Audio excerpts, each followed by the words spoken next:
Tension basically high blood pressure को कहते हैं, जिसमें पेशेंट का ब्लड प्रेशर जो है वो लोअर ब्लड प्रेशर वो 90 से इंक्रीज कर जाए और हाई ब्लड प्रेशर जो है वो 140 से इंक्रीज कर जाए, तो क्या होता है कि हाइपरटेंशन हो जाती है। और हाइपरटेंशन के कॉजेज क्या हो सकते हैं, जिसमें इन्वायरमेंटल फैक्टर्स की बात करें, इन्वायरमेंटल फैक्टर्स में जो है वो सोडियम इनटेक हो सकता है, या उसके अलावा स्मोकिंग हो सकती है,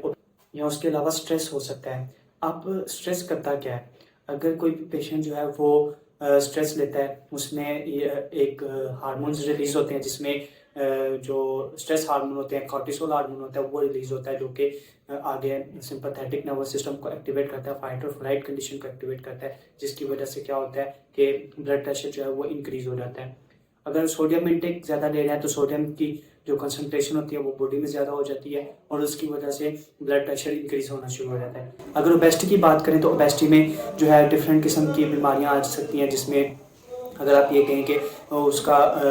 इंसुलिन की रेजिस्टेंस आ गई है, या उसके अलावा वो रेनिन एंजियोटेंसिन एल्डोस्टेरोन सिस्टम को एक्टिवेट कर देता है, जिसकी वजह से क्या होता है ब्लड प्रेशर इंक्रीज होना शुरू हो जाता है। अगर आप अपने इसको जो है लाइफस्टाइल को हेल्दी लाइफस्टाइल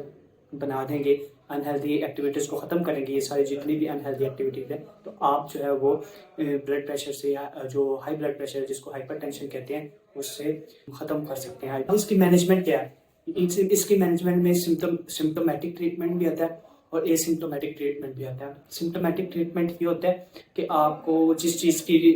वजह से ब्लड प्रेशर ज़्यादा हो रहा है, हाइपरटेंशन हो रही है, आप उसको ट्रीट करते हैं, आप उसके रिलेटेड मेडिसिन यूज़ करते हैं और उससे हाइपरटेंशन जो है वो बिल्कुल ख़त्म कर देते हैं।